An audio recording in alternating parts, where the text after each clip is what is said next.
Minimum wage is a very current and upcoming issue in the United States, and within the last couple of years it's already been raised almost $2 from where it was at, and the minimum wage should not be increased to $15 nationally like everyone wants it to, because it will decrease the value of the dollar even more than it already has.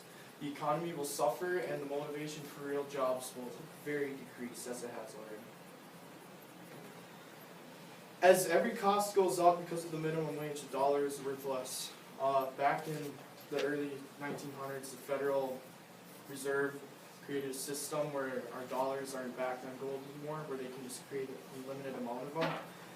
And to get where our dollar was worth back then, we would have to increase our minimum wage to $11, I believe. So the dollar has decreased a lot since then. The wage gap would be a lot bigger, because if, say, you're paying someone $15 now instead of $10, that everything else has to cost that, because no matter what, everyone else has to get paid $15 out there.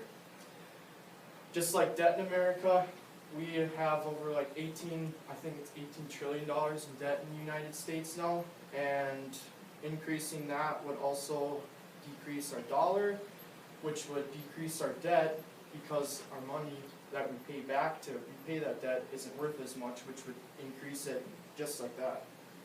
Say milk costs $1 and you make $1.23, so after taxes you make $1 a day. You can afford the gallon of milk, right? Say the minimum wage goes up, now you have to pay the milkman the same $15, but hey, you can still afford that, right? If you're making $15 an hour, but no, you go up to a new tax bracket due to your increase in your wages, so you can't afford the same gallon of milk anymore. Which also goes into how it will break down the economy. Raising the minimum wage just from $9 to $15 would increase taxes by $12,480 just on the employers. Say there's a small business out there and they're barely affording paying their employees $9 an hour. Well, the national government says you both must pay this fee.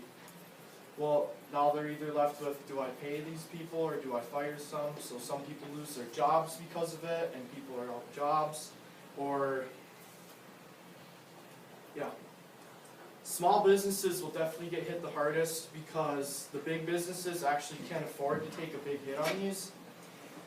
But the small businesses are the ones where it'll be a problem and people will lose their jobs, and the small amount of income they're making won't be there anymore. And as small businesses go out, then the big businesses have less competition, so there's a lot of room to prosper for there. California has already tried to imply a law where their minimum wage is $15 an hour, and they have some of the highest rent rates and just overall costs down there. It's ridiculous, actually. And without more jobs, people lose their jobs, more people on welfare, there's going to be more people on unemployment, which will also raise our taxpayer money to help pay those people, which eventually over time will have a very negative effect. And this video sort of puts a situation into perspective. So what do economists say are the chief effects of a higher minimum wage?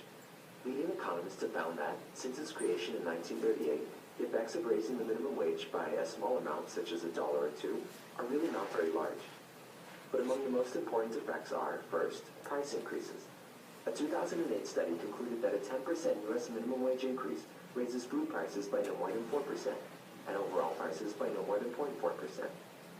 A 2012 UC Berkeley study found that raising the minimum wage to $9.80 would raise prices in the retail sector by almost 1%, and by 2.25% in the food service sector over 3 years.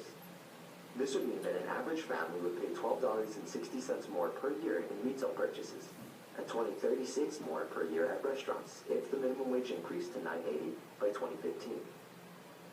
A second effect is increased income and spending. And remember, that's just 980. That's not the 15 that everyone's striving and protesting for. A 2011 study by the Chicago Federal Reserve that looked at the effects of a minimum wage increase between 1982 and 2008 found that a $1 increase in the minimum wage was associated with a $250 increase in household income and a $700 increase in spending per quarter for minimum wage workers. A 2012 study by the Economic All right, that's just a certain situation that puts it in perspective. That's just $9.80. So obviously going to 15 would be very detrimental to some of those aspects. As these easier jobs out there, people say the minimum wage, like McDonald's or Burger King, people will lose their motivation to go out and get a real job. You know, they'll be like, oh, you know, I make $15 here, I can make it here, why not just work here, flip burgers for the rest of my life? Minimum wage jobs are really only meant for high schoolers and young people that are learning to take true work aspects out of a job. It's meant for a high school kid, for entertainment money, for gas money, just when you don't have very many responsibilities. It's not meant for a real job that you can support a family on, because even with $9 an hour, it's extremely hard to support a family on, even with a 40-hour work week, even with overtime. With the increase in the prices, people are not going to want to pay that money just because they have to pay the workers more. So if you don't want minimum wage, don't have minimum skill.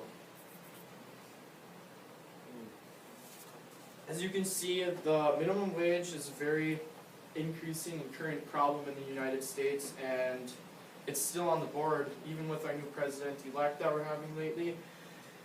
Says he supports it, but he's going to leave it up to the states. But it should not be increased to $15 because of the negative effects that it'll have on the U.S. dollar, the negative effects it'll have on the U.S. economy over time, and because of the motivation it will kill to go get a real job out in the real world for our growing population.